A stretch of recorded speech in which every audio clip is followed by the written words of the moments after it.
Okay, this video is called Can You Really Enjoy a Music Festival Without Alcohol and Drugs? Social Momentum and Flow. Okay, so I'm making this video because I just went to a music festival at the weekend. I had a brilliant time. I didn't drink alcohol, and I haven't done that at a festival. I don't think I've done that ever. Maybe I have. I can't really remember, but I didn't drink. I didn't take any drugs.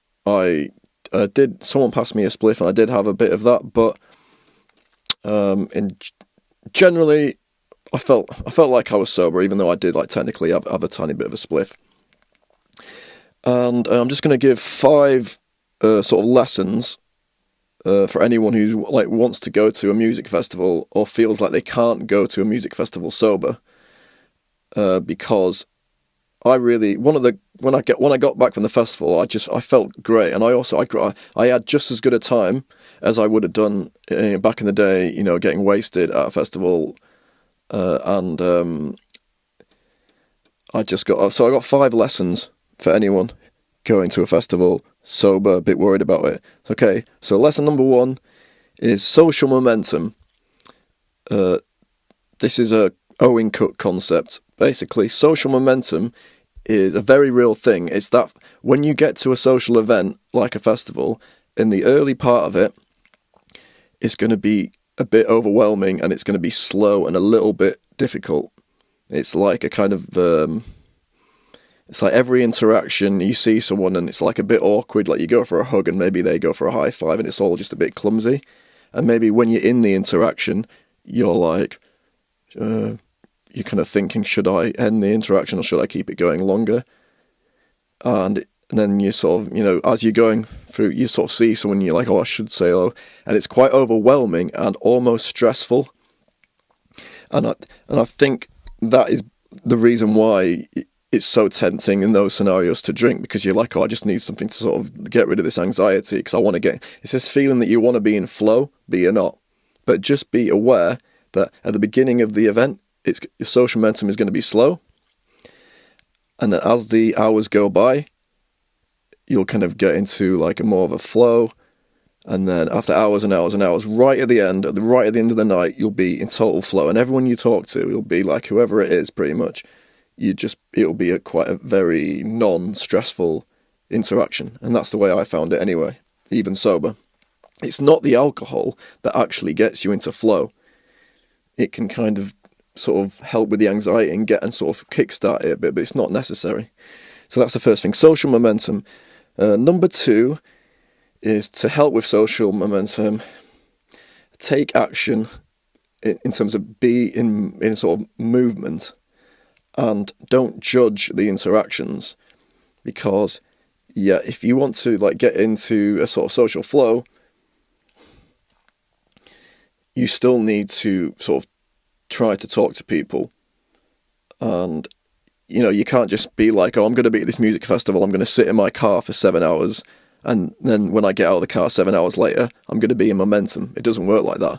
And actually, if you go back to your car, that actually will slow the social momentum down a bit. That's what I did at the festival. I went, because after a while, sometimes you just need a rest. So I went back to the car for a bit, but that will slow it down a bit. That's okay, but in order for the natural flow to happen slowly, you need to kind of be taking action, mostly kind of talking to people, but also just walking around. Maybe if you're a musician and you're actually on stage, that can really help with the momentum, because you're playing and you're talking. But basically it's like, take action and don't judge the interactions, because that will be one thing that will mess you up, is that if you're talking to people but then after you finish talking you're like, oh, I should have said that story.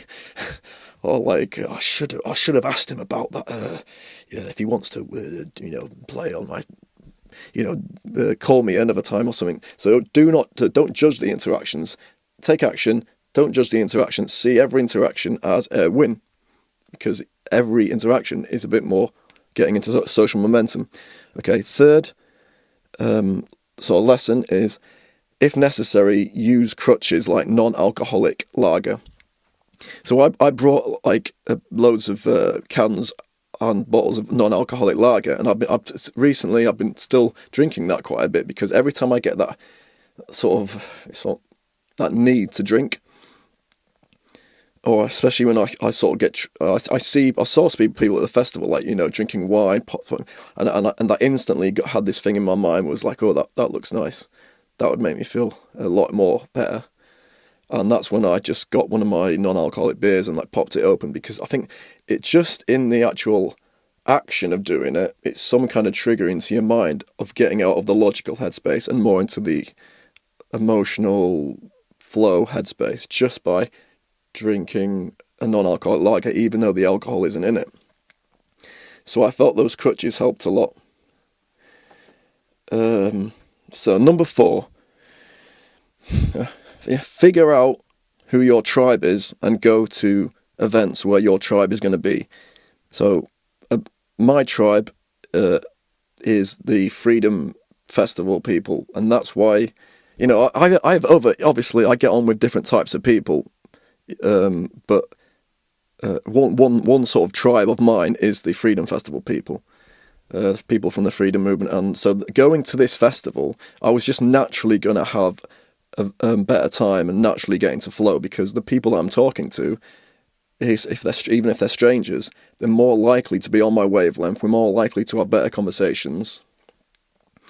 I'm going to be more excited about the interactions. I'm going to just get into more deeper conversations, and then I'm just naturally going to have a better time. So if you're going out and trying to get into momentum without alcohol, but you're going to places where it's just people who you don't like their sort of taste in music, you don't like their opinions, you don't like them, that's going to be harder.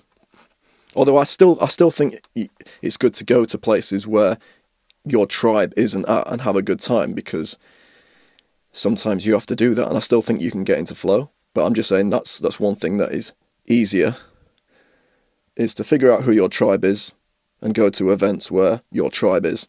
And number 5 is work on your life so that you have good energy going into the event, which gives you more chance of having a good time. And more importantly, you're not going to the event to try and escape from your shit life, and you're trying to sort of get something from it, because then you're going to have this like energy sucking type energy when you go to talk to people, or like you need it to go a certain way. And because I felt like at this event, I felt quite happy in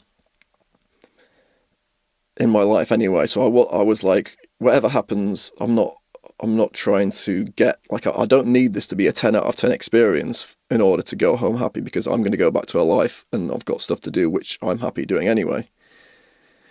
So that was big. Work on your life so you have good energy going to the event.